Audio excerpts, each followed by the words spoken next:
All right. Hi, everybody. Welcome to the Hunting Illinois podcast. With us today is the whole crew. So we got Dan, Curtis, and Lauren. What's up, everybody? Hey, Hi. Hello. Hi. So today we're actually going to be talking about some outdoor personalities and some kind of some trailblazers and some aspects too of that have passed over the year, actually. So there's been quite a few that we lost this year.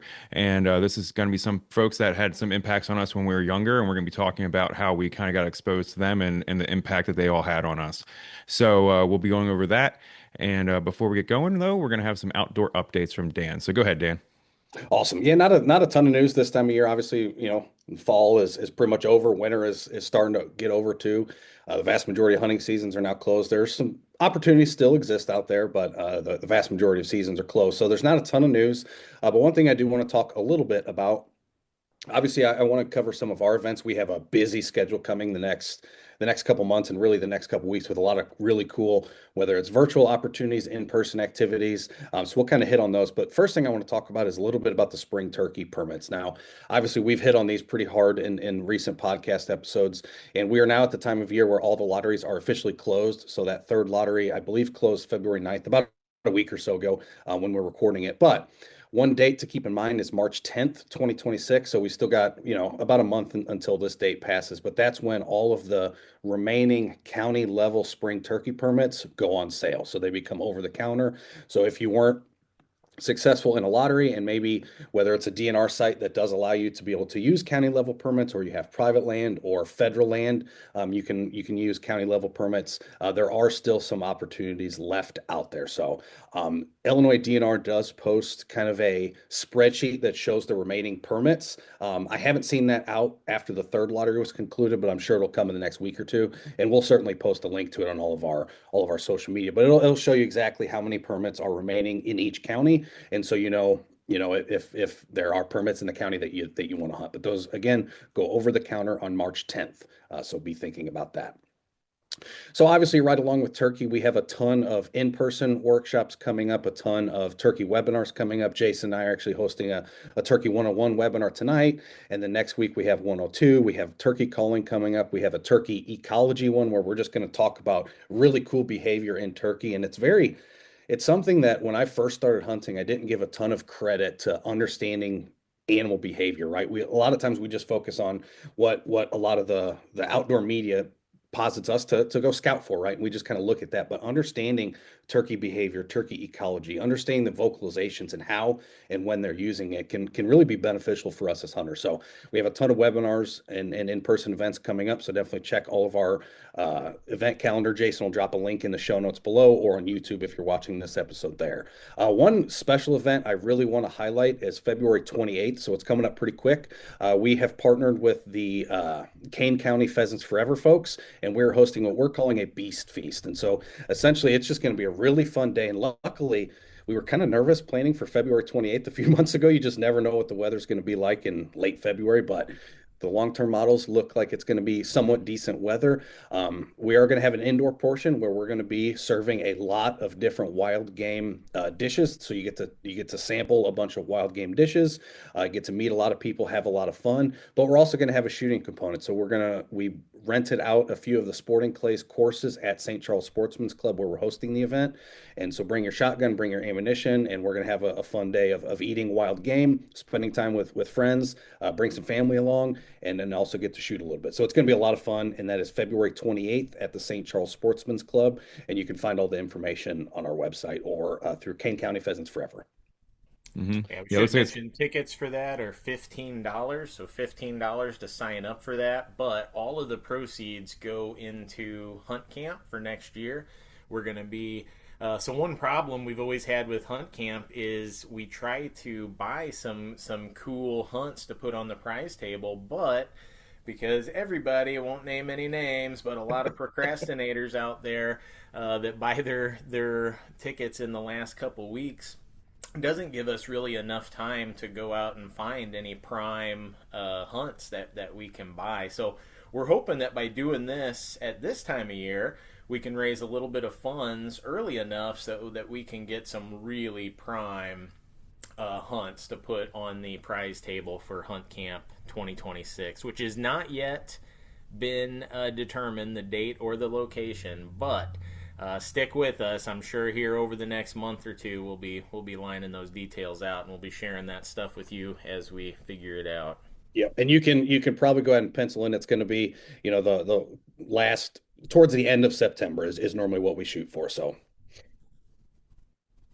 but yeah, so that's going to be a lot of fun. We hope to see y'all out there. And again, we want to thank Kane County Pheasants Forever, as they're really the ones hosting this event. We're just kind of there, helping and doing the wild game cooking aspect, but they're kind of the ones who did a lot of the planning process, got us on board with the St. Charles Sportsman's Club. So a huge thank you to Freddie and all his crew out there with the Kane County Pheasants Forever chapter. And Yeah. speaking of these chapters, one other kind of news item, it's not very specific, but if you've been on social media the past couple weeks, you follow a lot of these conservation hunting groups, you've probably started to see we are in the midst of banquet season.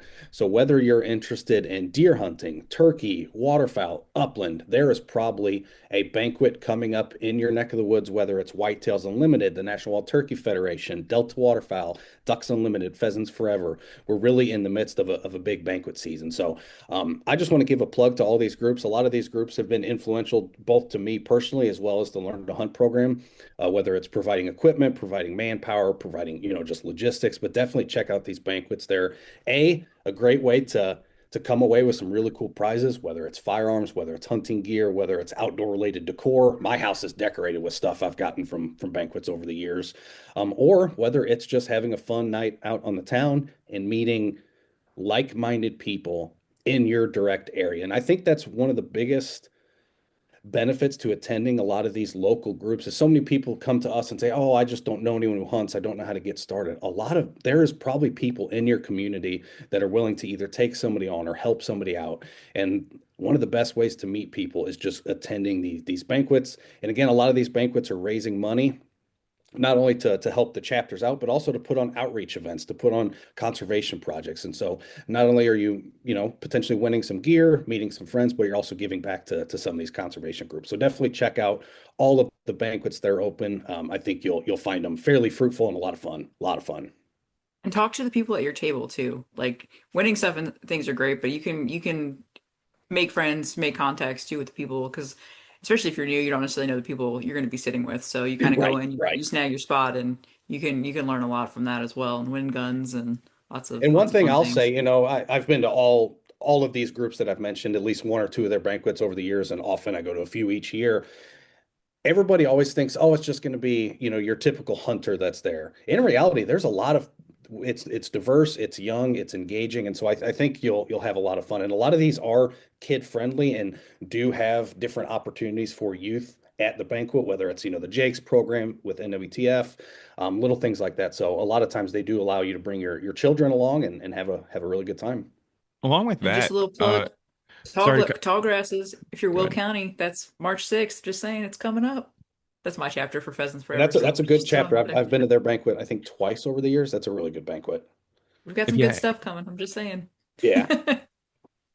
If you have a kid, the one thing I saw when we went to the NWTF banquet was that they had like an essay contest where like the winning kid got $500, and it's like a scholarship program they have.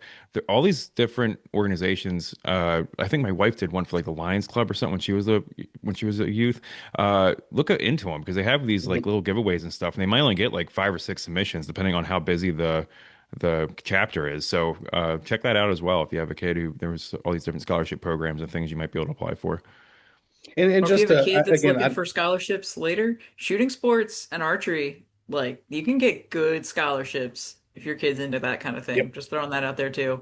People Mhm. kind of And forget about it, but there's a lot of opportunities out there. And just to kind of round out this conversation really quick, not to put a price tag on every single banquet, because banquets are all different, whether the groups. There are very few things you can do these days for $50 for a night on the town that's going to get you food, that's going to get you entertainment, that's going to get you a chance to win stuff. So definitely, again, check these banquets out and just search for all these different groups: Whitetails Unlimited, National Wild Turkey Federation, Delta Waterfowl, Ducks Unlimited, Pheasants Forever, Quail Forever. And again, there's a ton that I'm missing, but those are kind of the big ones. If you just search on their websites, you'll see a calendar of all their banquets, and you'll also see which counties they actually have a presence in. And I would assume the vast majority of people are going to have a chapter that's either really local, being in your county, or in an adjacent county. So a lot of these counties have really productive chapters. So check them out. Yeah, I want to add that we've seen this work time and time again for folks that are maybe a new hunter that don't have any place to go, don't have anybody to hunt with. Go to a local banquet. Even maybe it's Pheasants Forever, and maybe you're interested in deer hunting. Go there because you're going to meet hunters, and especially if you've got the time and energy to volunteer and help out and join in that fray. And a lot of times it's been the same people doing the same jobs for 5 or 10 years. You jump into that, guess what? Just like that, you won't have a problem finding people to hunt with anymore or finding places to go. These people will adopt you like a little baby duckling, and they will take you along. And we've really seen this work with more people than we can even name. So it really is a pathway to success. And yeah, we already mentioned all the other bonuses that come with it. You're supporting conservation while you're at it. You might even win a gun. But hey, you're going to make friends, and some of those friends are going to have places to go. And that's what we all need is networking. That's tough for hunters. We were just talking about it. Even within our job, where people are in outdoor stuff, it's hard to find other hunters. This is where you can find them. Here they are. They're all laid out for you in a row.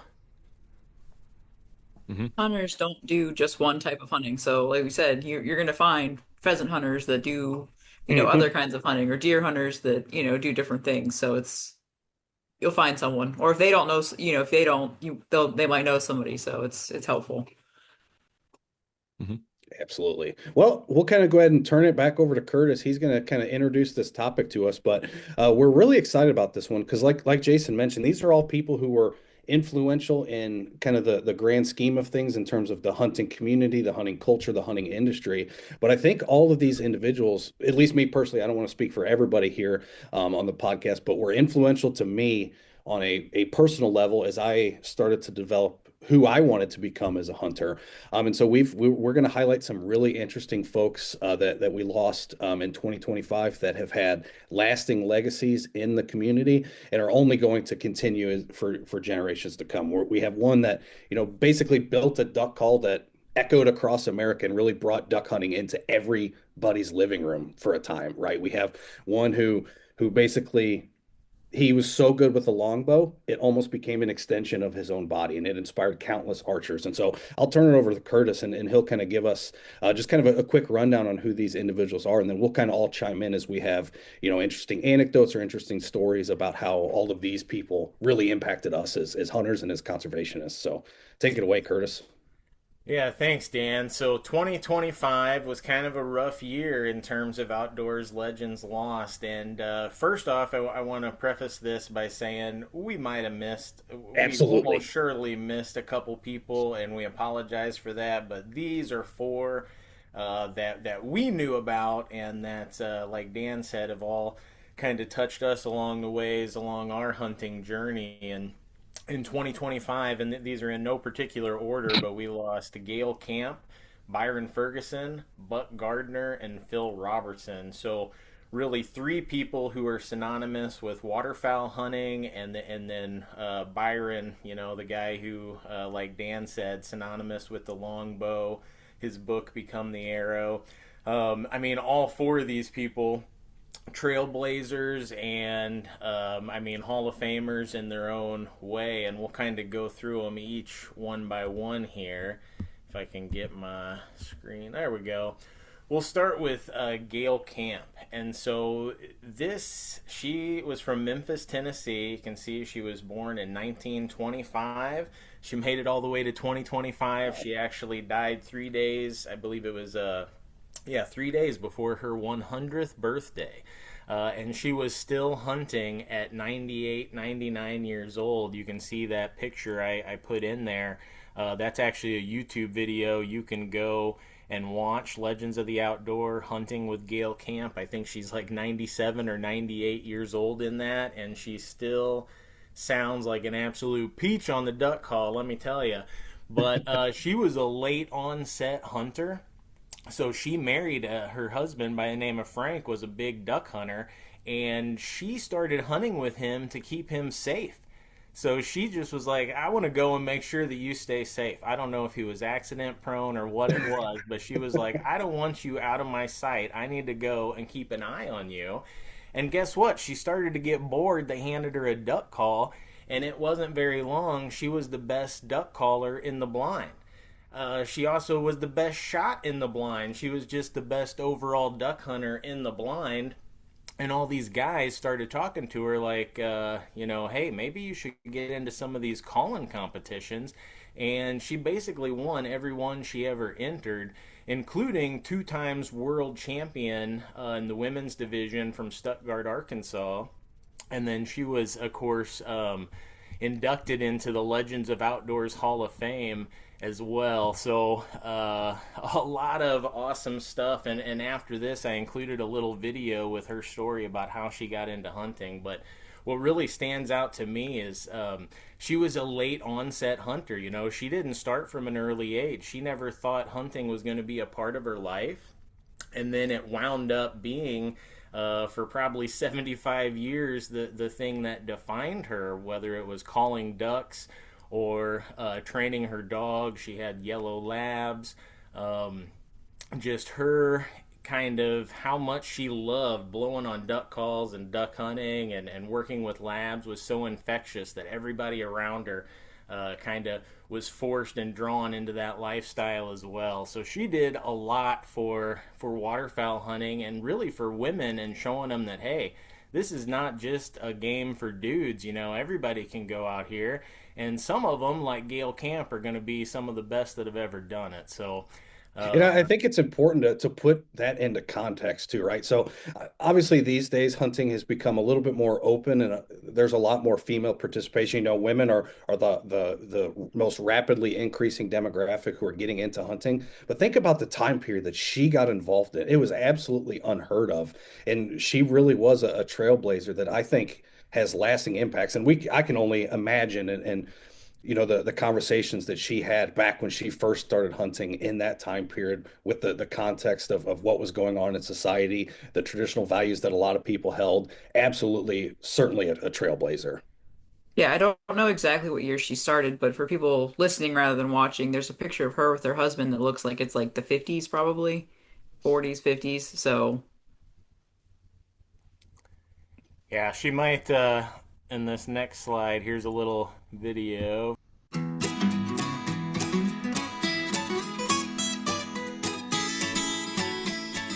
So Mom was born in Memphis, and she had 2 older sisters. She was the youngest, and she was a tomboy. Her dad was a well-known doctor, Dr. Alford. Well, he bought a farm. When she got to go to the farm, I think that's where she loved to learn the outdoors.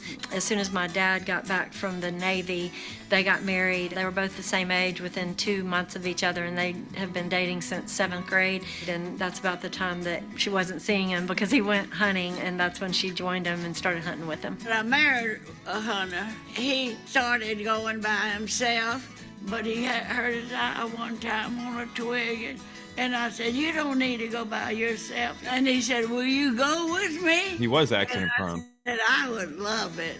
And that's what he did. He took me, and I did love it. Well, the reason I started calling, I didn't have anything to do but just watch them shoot, you know. So I had a caller, and I just started calling. Dattle Sporting Goods offered a chance to come at night and learn the duck call. And then I got over there, and I was the only woman, I was embarrassed. One of them that I knew came over to me and said, "Well, let me hear you blow it, Gail." And it was Bill Dattle. And he said, "You're going to Stuttgart and get in that contest with those women." I got in there and I won. There were other kids over there that were learning. She taught a ton of them to blow. They just would come over and learn how to blow during the day, and they'd take their caller out the next day and be able to call ducks in. She's got a gift for teaching people because she's very patient, she's very kind. Being a great caller is as much about knowing when not to call as when to call. I don't want them to charge anything. I want them to get interested in it. And I've gotten so many interested in it. But not like me.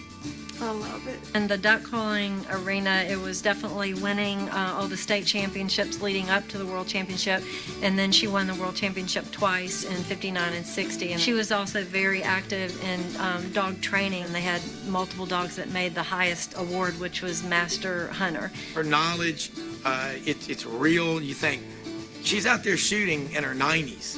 Everybody ought to aspire to be Gail Camp. I wish my dad were here. We just lost him last year. He was 96. Both of them are Hall of Famers to me, but it's just as good to see her win it because she was the world champion twice till I came along and messed up her career. I've had a great life because I married a great person that wanted me with him. I've got a daughter that hunts and a grandson that hunts. And I got a little granddaughter that's our retriever. Mom's legacy in waterfowl to me is all the people that she has influenced to take it up, as well as telling girls that they need to get into it. I mean, it sounds terrible. Who wants to go out in freezing cold and do this unless you've got somebody like her that's telling you how great it is? You're not going to try it. And I want every wife and sweetheart and daughter to give it a try. And I think they'll be in love with it once they go.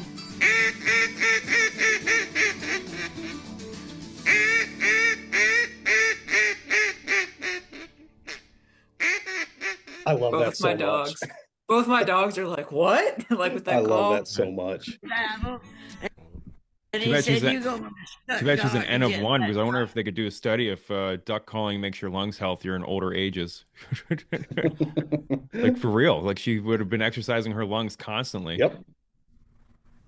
So Gail was in a lot of those tournaments and things like that. How do you guys remember first hearing about her back in like the early 2000s or 90s when you guys were kids? Was it like through media or like was it hunting shows back then, or was it like magazines? That was big back then. Like how did you guys find her? For me, it was magazines, and then I'll let kind of Curtis chime in. Now, I was lucky. I grew up going to Arkansas several times every summer. My grandparents had a lake house down in Bull Shoals on Bull Shoals Lake, and so they were not necessarily hunters, but they were big into the natural, world, whether it's, you could call them conservationist. I probably wouldn't assign that term to them, but at the time they were subscribers to, I can't remember the name of the publication. I believe it's Arkansas Game and Fish, but they have their own, magazine that state fish and game agency puts out. And I remember at the time, my grandma read it and shared an article that was written about Gail and kind of talked about her experience, who she was. And this was probably 15 or 20 years ago when I first read it, but that was kind of my first exposure. And my grandma really fell in love with that story because then she goes, "Oh, I can do this too." And she never really took heed of that and actually tried it herself. But I think it was just inspiring to see somebody who's even older than she was, who's still far more active and still, teaching, still learning, doing all those things. And so that's kind of was my first exposure to Gail. And I feel like I really didn't start to hear about her until maybe, I don't know, 6 or 7 years ago when she started going on some of these modern hunting shows. And it's kind of, when you see a 90-something-year-old lady on a hunting show, it's kind of like, whoa, okay, well, that's different. And you start paying attention, and then you hear her on the duck call, and you're like, oh, okay. And then you start looking into it and find out she was would have been a world champ a lot more times, but she stopped as soon as she had her one daughter. So yeah, she didn't stop because she stopped winning. She kind of retired on top like Michael Jordan and just stopped going so that other people could win. But really cool story, and yeah, I mean, pass the Kleenexes around after that video. Man, Yeah. I got to get some happier stuff in here. But move on to the next, Byron Ferguson. So now we're getting away from the waterfowl world a little bit. And Byron, being from Hartselle, Alabama, born October 31st, 1953, and he left us on October 3rd, 2025. So internationally known shooter, and I was fortunate enough to get to see him in Madison, Wisconsin when I was working in Wisconsin as the assistant furberry ecologist. I got to go to I forget exactly what it was called. I think it was called the Madison Deer Expo or something like that. But Byron Ferguson would come every year and do his exhibition shooting. And he was always very clear to tell you that he is not a trick shooter. There's no tricks. There's nothing. It's only real exhibition shooting. He's not doing any magic. He's not doing David Copperfield. He is just a person that had become one with his longbow and one with the arrow.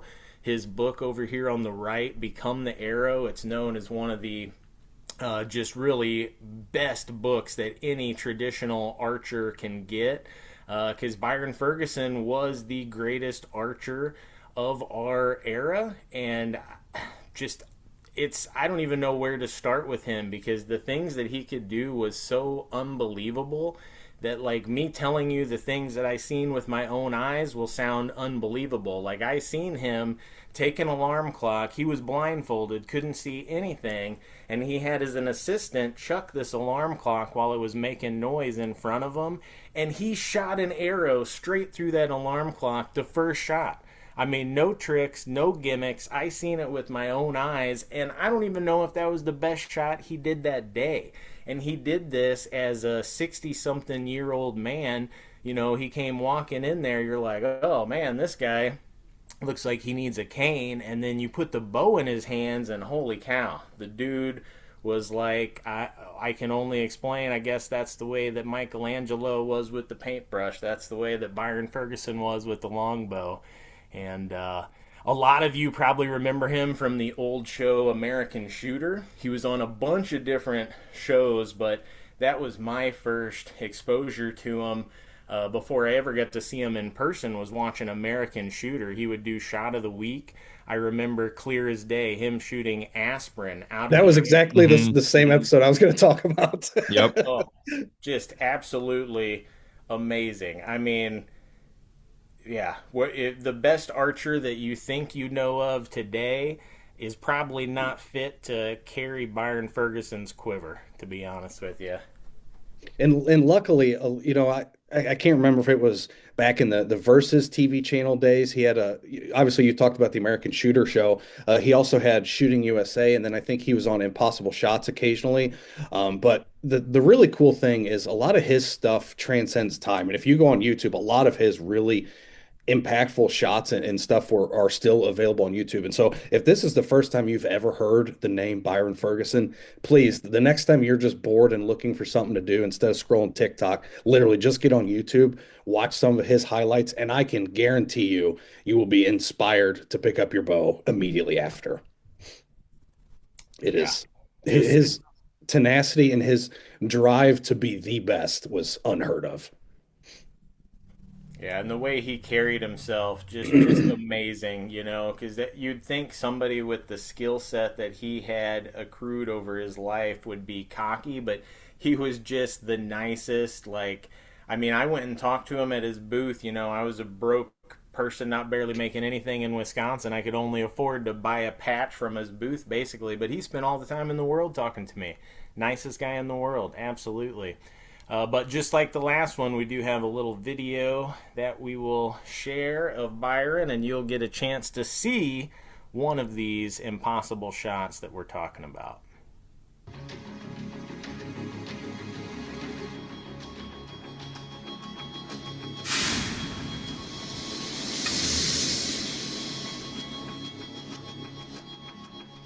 Byron. Hey, Tom, good to see you. So pleased to meet you. I'm quite keen to see what you can do. Can you show me a few things? Well, let's see if we can pop a couple balloons for you first. Byron has set 4 balloons up on targets at 30, 40, 50, and 60 yards. He claims he can pop each of these balloons without missing a shot. I can't wait to see this.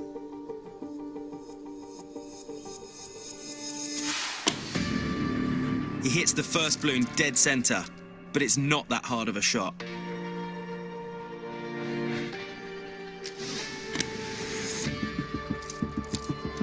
He swiftly moves on to the next, and it's getting tougher.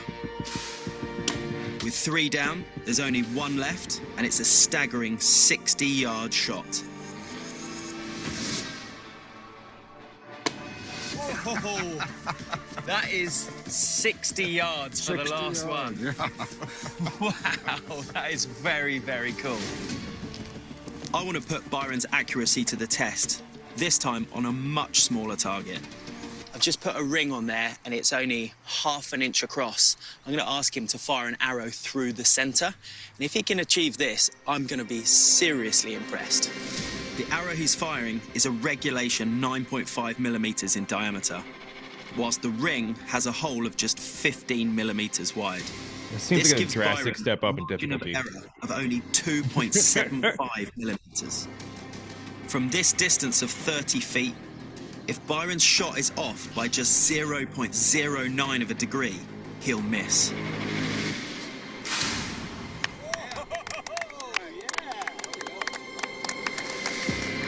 It looks like he made it, but I've got to get a closer look. Wow, that is incredible. But is it incredible eyesight that lies behind his skill? Crazy. Yeah, not to take anything away from shooting a 60-yard shot with a long bow. That's awesome. But that was hilarious. It was like, okay, you shot the beach ball, now can you shoot the pea? Like it was a bit of a drastic jump. And one thing I want to emphasize too is something that Curtis said a second ago when we were talking about one of the shots that he watched. He does it on the first try. And you see so many of these YouTube channels, whether it's, not to speak ill of Dude Perfect or any of these other YouTube channels that focus on these types of impossible shots with archer equipment, basket, whatever. For a lot of those guys, it just becomes a numbers game, right? They'll try the thing 1,000 times and eventually they're going to make it. This guy does it usually the first shot just about every darn time. And so it just shows his level of precision and the connection he has with that arrow. And I think that's arguably the most coolest part of his whole story is, yes, he makes these impossible shots, but he does it in so few attempts that it's not just a numbers game for him, right? It really is the skill set that he's developed over years and decades of shooting. And it wasn't just video footage either. I mean, he was doing these at shows, like in front of people. Yeah, So it wasn't just editing and everything else. So he definitely proved himself time and time again. And that's why he was able to make a career out of it. I mean, it's crazy. I mean, it goes like Annie Oakley and then Byron Ferguson for trick shooters. And I mean, it's crazy. Yeah, and that's one of the reasons why I chose that video is because it was a good showing of just, in one take. And you can see with everybody's honest reaction sitting there watching and clapping, they were all impressed. They didn't think he was going to be able to shoot through that ring, but Byron never had a doubt in his mind. You can tell he never had a doubt in his mind. He knew he was going to fire it right through that ring on the first shot, and that's what made him special. And I've still keep a Byron Ferguson patch in my desk, and I probably always will. Mm-hmm. But move on to the next person, Buck Gardner. So back into the duck blind, and this is the person that taught me how to duck call. So not in person. This was via a video, and I've got one of these videos here on the left here. You see Buck Gardner calls Take 'em Volume 2. I had that video. I also had Take 'em Volume 1. I had both of those videos absolutely memorized. I mean, there was a point in time where I could talk to you word for word and not miss a single word. In both of those videos, I probably watched them so much, and that's what I started watching when I started duck hunting. So Buck Gardner literally taught me how to duck call in Take 'em Volume 1. You can check out most of those same clips are available on YouTube. Buck Gardner was great at not only breaking down duck calling simply, where you can teach it to beginners, but he was also one of the best duck callers who ever lived. He won multiple championships, including the biggest honor in all of duck calling, which is the Champion of Champions. That's the one that not many people can say that they've won that, and Buck Gardner, he did win that. So Legends of the Outdoor Hall of Fame in 2004. He got probably as many people started duck hunting as almost anybody you know, other than probably the last person on this list. He's right there. And Buck Gardner, on top of teaching people how to call simply, he also was famous for making a call that was very affordable. So you could go into Walmart or Rural King or any of your local stores, and you could likely pick up a Buck Gardner call for less than $20, and they sounded good. You could go and call ducks with them. Now, he sold higher end calls as well, so you could work your way up, but he wanted to make sure that duck calls were affordable for everybody. And hey, he made a good call, and it was one of the first calls I started with. I still carry a Buck Gardner call on my lanyard, and when I teach people how to call, it's Buck Gardner's words coming out of my mouth. And So I think again, it's important to add some context too to the time period. When he really developed his business, because he was a really good duck hunter, really good duck caller, and then he decided to basically turn it into an industry. And now, if you go to Bass Pro or Walmart, you'll see shelves full of the 15 to $35 to $40 duck call. That did not exist at the time period. He was very much one of those early pioneers who really pushed like Curtis said, the affordability, and really opened up, I would argue, really set the stage for the last person we're going to talk about on this list, really established that industry and that base that allowed the next individual to really grow the business that he did. But like you said, my first call was a Buck Gardner. And even these days, we get duck calls given to us by Delta Waterfowl or Ducks Unlimited to give away at workshops, and very often are they Buck Gardner. So not only did he influence a whole generation, he still continues to with his name, his product, and the like Curtis said, the sound of his calls, which at the time for a $20 duck call was pretty darn good, and they still sound good to this day. And like Curtis, I still carry one every time I go out. I knew about him through Curtis just from hearing him talk about him so much when we would do in-person waterfowl, demos and Sure. things. And like Curtis said, his teaching style, and again, like her, highly recommend finding, if you're interested in finding how to utilize a duck call, finding some of his old educational content is arguably the best start you could have, because he very much focuses on it as a hunter and how to use the call. And I think he just had a really interesting way of teaching that resonated with millions, right? That's kind of why his name became so synonymous with duck calling and with duck calls, is because not only did he put out a quality product at a time that the market really needed, but also he was a great educator. Yep, so Buck Gardner of Memphis, Tennessee. He was born November 25th, 1949, and left us November 8th, 2025. And with that, we got a little video I found of Buck teaching us the very first thing that you need to do when you grab a duck call, which is just how to hold it and how to put it to your mouth. And this is a good example at how Buck could break down everything simply.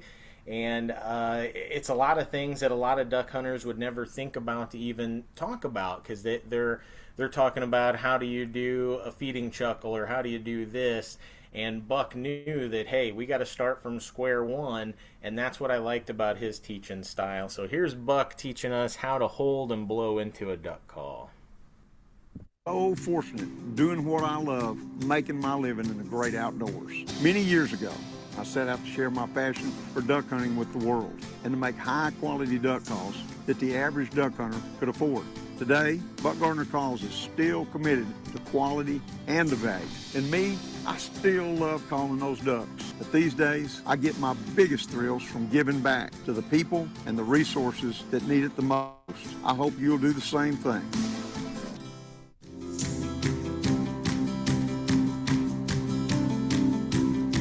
Let's make sure that we got the call in the hand that we don't write with, and then let's hold it the right way. Your duck call has got an insert where the sound comes out. It's got a barrel or a mouthpiece where you put the air into the call. Hold it with your hand that you don't write with between your thumb and your index finger and that soft little part of the skin right there. Put it in there just like that and fold your fingers over just like a little salute, like that. Put the call up to your mouth just like you're going to drink out of a Coke bottle. Think about it. You'd close your eyes, lay it on your bottom lip, and tilt it up, and you'd make your top lip mirror that edge. Don't take it in. Pinch your lips real tight. Make it mirror that edge, because you're going to control the air into your call, not with your lips, but with your tongue inside your mouth. You don't puff your cheeks out and blow into a duck call. Use your diaphragm. Much the same way a quarterback says, hut, hut, hut. So you're going to push the air up with your diaphragm into your call, and it's not going to sound like a duck right now, but it's just going to be. Now we're putting the air up the right way. That's our presentation. Duck Tactics has been presented by Buck Gardner Calls, champion of champions. Yeah, I think that we've seen throughout these folks is that they've all did like they're not just outdoorsmen, but they're people who did outreach and education while they were also going through this hobby and the passion that they found, which I think leads to them all being like really personable and nice folks. And it's just it's amazing to see how far that can get you with spreading that knowledge that they all had was pretty amazing. For sure, yeah. Really, some of the beginnings of what our job is, was started by some of these people, what we call R3, or recruiting, reactivating, retention of hunters. These folks, they kind of made it their life, whether that's selling affordable duck calls or showing people that women can duck hunt too, or what's possible with a longbow. They inspired countless people to get outside before R3 was a thing that was even a phrase that anybody knew what it was. So they kind of knew, they saw the writing on the wall that hunter numbers were going to be in decline. We needed to do everything we can to recruit new people and show folks that, hey, there's a lot of fun to be had out in the marshes and in the woods. And yeah, so all four of these people did a lot of famous, awesome things in the outdoors, but they also brought a ton of people into the outdoors, which is as much their legacy as anything else. Mm-hmm. So yeah, now we'll move on to the last person on our list here. And again, I'll mention that I'm sure we forgot a person or two. We apologize for that, but these were four that were near and dear to us. And Phil Robertson from West Monroe, Louisiana, he's arguably the most famous person on our list here because he's one that kind of transcended out of just the hunting community and went mainstream. And you could see his face in Walmart, on a whole bunch of different... People that know me know that I'm not a TV watcher, so I never really watched the Duckmen show, but I know that it was everywhere. It was super big and popular. But being from West Monroe, Louisiana, he was born April 24th, 1946. Left us on May 25th, 2025. I first got exposed to Phil Robertson when I was working at an archery pro shop in Columbia, Missouri. It was the old Liquor, Guns, and Ammo Bass Pro Shop that was a famous little authorized dealer for Bass Pro that had a sign that ended up in the National Enquirer magazine and all that kind of stuff. But anyway, when I worked there, we started watching these videos that we're just cycling through, and we started watching the Duckmen of Louisiana. And this was different than every other hunting show I've ever seen in my life, right? Because all hunting shows at that point were very carefully choreographed. Very formulaic, yeah. Yeah, so just to kind of explain that further, like a lot of times, and I don't want to throw anybody under the bus, but let's just say some of the prime deer hunters of the time, they would film themselves shooting a deer, and then they would spend another 2 days filming cutscenes to like splice in there and make what they thought was an appealing story. None of it was real, but they were trying to make a compelling story more than just the kill shot. Well, enter in the Duckmen of Louisiana. The Robertsons didn't care about any of that. They were portraying duck hunting, their reality as it was for them. So I remember watching a video, and they're sitting there, and here comes a nutria swimming by, and boom, boom, boom, boom, boom, boom. You just see the shotguns light up, and this nutria flip over, and all these bearded dudes run out of canoes, grab this nutria, and they're hoopering and hollering because they're going to cook up this nutria for dinner. And I was flabbergasted because I had never seen that sort of thing on a hunting video before, and I was absolutely hooked. I watched all their stuff, and it was great. It was raw. It was these guys out there just hunting ducks as a family, and they turned it into, like we mentioned before, one of the biggest hunting dynasties that's ever existed on Earth, and they're still going. Obviously, Phil Robertson has passed away, but he's left a legacy of his sons and even his brother, Uncle Si, that you see there in the picture, that are still around, still running their business. And like Buck Gardner, Phil, he designed invented a double reed duck call back in 1972. And with this double reed duck call, he was able to make an inexpensive call that was even easier for people to make all the duck sounds with. So that kind of started his business. He had a super interesting life. He actually played football at Louisiana Tech University. He started in front of Terry Bradshaw. So some of you football fans know Terry Bradshaw. He was pretty decent at football. Hall of Famer, if I'm not mistaken. And Phil Robertson was the starter, and Terry Bradshaw was the backup. So and then Phil Robertson gets done with college. He actually graduated with a master's in education. He didn't want to go to the NFL because he was like, man, if I play professional football, I'm not going to be able to duck hunt. That ain't no good at all. So he didn't want no part of it. And so he left that behind, and he was going to make his life another way. And he started up the Duck Commander facility, invented that duck call, and he arguably did better than any football player, and he stayed true to his roots. Really great story. He always made it clear, faith, family, ducks in that order. He was very, very steadfast in his convictions, and he brought a lot of people into the outdoors because he just had a raw love for the outdoors, and he never tried to clean that up for TV in any sort of way. He always showed you the real Phil Robertson, and you got to respect that.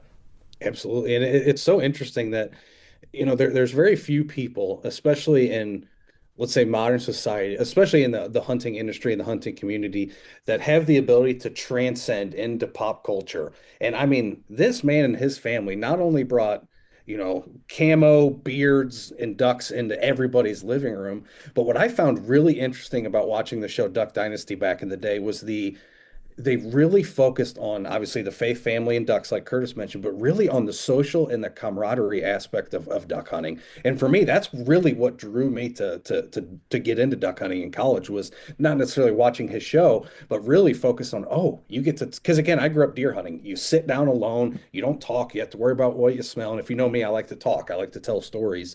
And so being able to see the camaraderie and the family behind the hunting and throughout the hunting is really what opened my eyes. And I think, just to put a perspective on how much pop culture he developed, or how far into pop culture his brand developed, my late father-in-law never cared about hunting a day in his life. Well, he had a Duck Dynasty shower curtain on his shower because he fell so much in love with that story, so much in love with their family, with their show. And like Curtis said, the authenticity behind it, I think, is what really allowed him to elevate his entire brand to a whole different cohort of people, because that authenticity really, really came through and really showed. And one thing that I found really cool back in the Duck Dynasty days is you never really got to see how the bread was made on getting into the hunting community and what the back end of the hunting industry is like.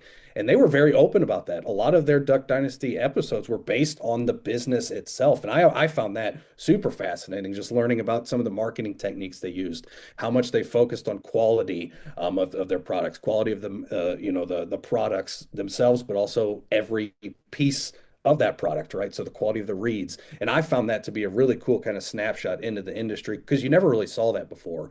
And I think there are so many people that probably didn't even realize that duck hunting was a huge thing in the South until Duck Dynasty hit national TV and just literally took the world by storm there for a few years. What image is on a Duck Dynasty shower curtain? It was just the Duck Commander logo. I was thinking it'd be Unfortunately, it would have been awesome if it was like Si's face, just like with He's Yeah. just patiently waiting to ask that question. or like He's or like all of them in a tub, like as if you shut the shower curtain, it looks like they're sitting in your tub, like one of those car sun shelters. I've seen it, the best car sun shield I ever saw was the Millennium Falcon as the front window. Okay. So I could see a shower curtain with them all in a tub, that when you shut your Yeah, shower yeah. curtain, they'd all be staring at you. But no, he really transcended the hunting community. This whole family did, and yeah, opened up a lot of people's eyes to. And again, not only just the duck hunting, which obviously was a big part of his life, but I really found it interesting to see a snapshot of the Southern culture too, because again, the authenticity really came through with his shows. Like Curtis mentioned, so many of the shows that I grew up watching in the '90s that revolved around hunting and these things, they were so formulaic that you didn't know it was fake, but you had that idea. You're like, man, this just seems. They always had these really close-up shots of them clicking the safety off. You did not see that kind of stuff on Duck Dynasty. You saw the realism. You saw the. I mean, there was episodes where they'd get holes in their waders. You would see the trials and tribulations of Southern culture and of Southern hunting. And I just thought that was such a unique depiction that you really don't see these days. And yes, it did obviously have some reality spin to it. It was a reality TV show, but I think the authenticity still came through very large compared to what you see today. Yeah, and you guys talk about their product. Like they made a good product. Oh, That's they what do. I allowed them mean, yep, to even yep, exist, is that they had a solid product to push too. absolutely. It's still a good and affordable call, but I mean, I just look at that picture in the bottom left, and now it seems normal, but imagine go back to like early 2000s and tell somebody that that group of bearded rednecks from Louisiana was going to be down almost every aisle of Walmart at some point in the future. You'd be like, you are crazy. That no, like how I still do not know how they did that. Being just, I mean, as raw as can be, and I guess that's what it was in a time where everybody is being so primped and proper and everything is like social media filtered. Here came these guys, and I mean, no filter whatsoever. You just get the Robertson filter, which is no filter, and people liked it. People gravitated towards it. Yep. And I mean, just to put the scale, if you're, everybody was probably aware of Duck Dynasty if you were on the internet or around pop culture, but there cannot be another hunting related brand that's ever had a Super Bowl commercial, a national Super Bowl commercial like Duck Dynasty did. And I think that right there just shows the level of pull and the level of familiarity people had with their brand. And again, I think it all comes down to the authenticity of who they were, who they are, and their stories. Hmm. For sure. We should You also also, mention Phil was also an author. He authored several books. You can check those out. I don't even know how many. I mean, it's like half a dozen or so, I think, at this point. So a lot of people don't know that he had a master's and he was a teacher for several years before his duck call business really took off. So he kind of built it up from the square one, a real old fashioned American success story, and I yeah, think I definitely saw too he managed like a honky tonk bar. Like he had a bunch of interesting That doesn't jobs. surprise me. Like mhm. he had a lot of like really interesting jobs. for Yeah, sure. clearly a Yeah, just smart man who got Yeah. who. interesting guy for sure. And so now we got a little video Wait, that'll real just quick. give us.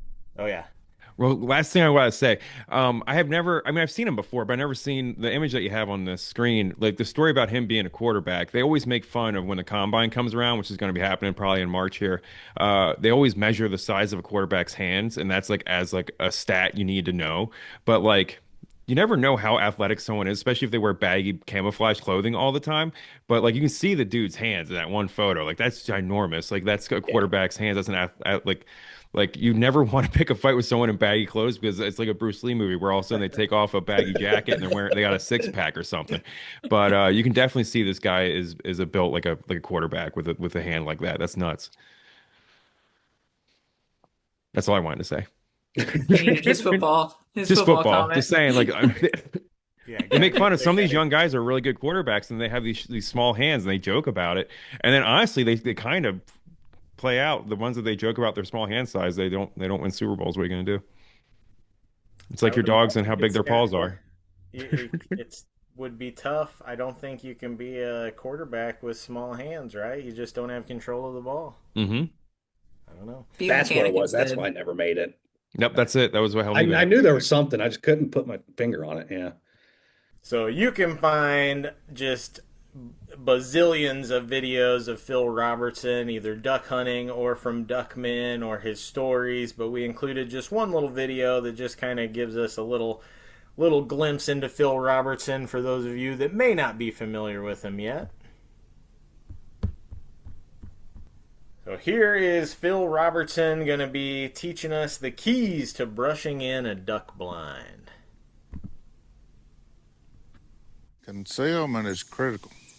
I mean, it's a big thing with us, and usually people make fun of us for the face paint or the beard, and they say, what's up with all the brush? But we've learned something. It don't matter how good a duck caller you are, where you're hunting, what your decoy spread is, None of that matters. How well you can shoot. If you're not hit and they see you, they will not come in there.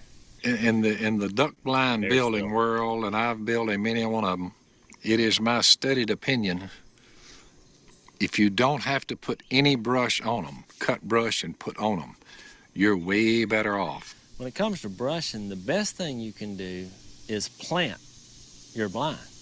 If it's growing and then you cut it back and trim it every year, that's the ideal situation. In other words, if you've got an area where the button willows are already there and you get your blind over in the button willows, cut you a hole in it the year before, have you a slot that'll hold your duck blind. Build your duck blind in there and it all in real tight, just wide enough for your blind, and start pulling that stuff growing next to it. Just start pulling it over and tying it to your blind, and you can make that thing disappear naturally. The best kind are the ones you don't have to brush at all.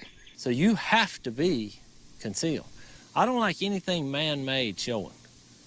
So that's the rule to go by. If it's man-made, and what I mean by that, metal, boards, if man made some kind of design out of it, then I want to cover that up. I mean, you have to have black spray paint. A duck hunter is not a duck hunter, not a real one, unless he has a can of black spray paint with him. These boys have done gone to the extreme.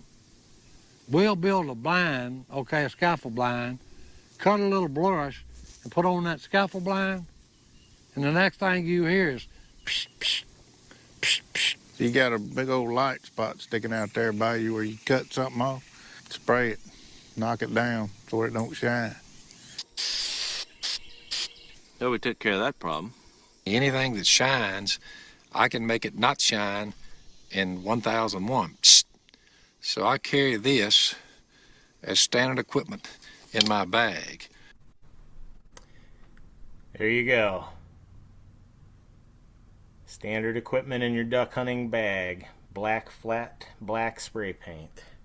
Any content from the Duck Commander crew, but just watching those videos, the nostalgia just hit me like a freight train. You know, those were voices that I don't want to say I devoted my life to, but man, I watched a lot of their content back when I was first getting into duck hunting, because they were kind of the you know, the pop culture at the time, and just hearing his voice and hearing a lot of his friends' voices and stuff just really pulled me back. That was quite cool.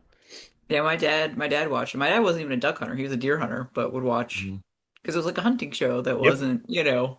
And it was a fun hunting show. Like, yeah, again, exactly. Like, it was a fun hunting show. So much of hunting was just formulaic and okay, it's the same episode over and over, different area, different deer, whatever. It's all the same.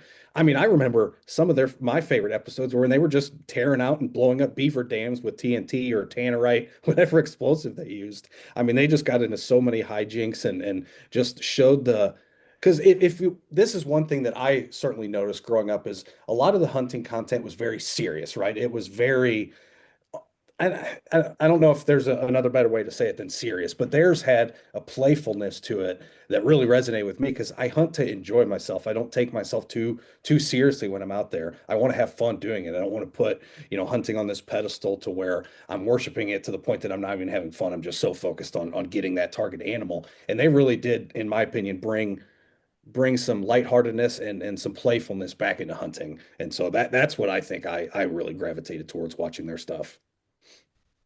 For sure, yeah. All four of these people, I mean, just big, legendary names in the outdoor world, but they've left a legacy of inspiring people to get outside in different ways. And, you know, with Gail, maybe that's showing you that that hunters don't have to look the way that you think they have to look. And when that comes to Buck, that's saying that, hey, it should be open to everybody. You know, and for Byron, he's showing us the level of mastery that we can achieve with something if we really just pour our heart and soul into it. And that's a level of mastery that most of us never achieve with anything. And he did it with a longbow, which is amazing. And then Phil Robertson, who made hunting transcend the hunting corridors and get into everyday life, and made these bearded dudes from Louisiana eating nutrias and shooting water snakes and biting ducks in the head. Because before they had the finisher, that was the way that you would finish ducks a lot of times. If they were too big, to crunch. And if you didn't want to spin them and mess them all up, you would just give them an old bite to the skull, try to crack the brain case. And Phil Robertson became famous for that, doing it on TV with the old blood running down his lip and everything.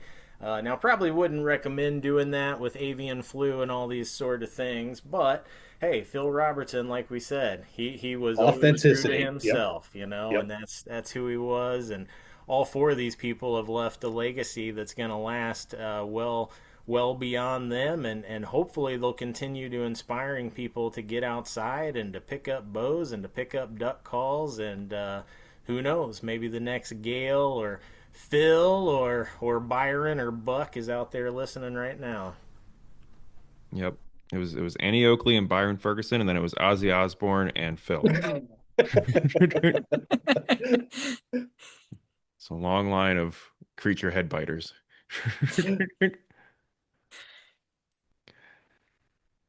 Just people showing other people what's possible, Yep. Like, why not you?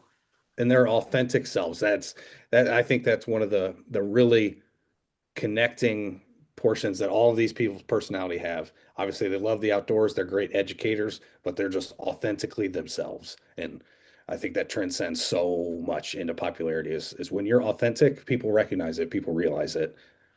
And wildly different, but have all this in common too, Absolutely. Yep. No doubt. Cool. All right. Is that it for you guys, you think? Yep, I think so. All right. Thanks a lot for putting that together, Curtis. Really appreciate it. Yeah, no worries, no worries.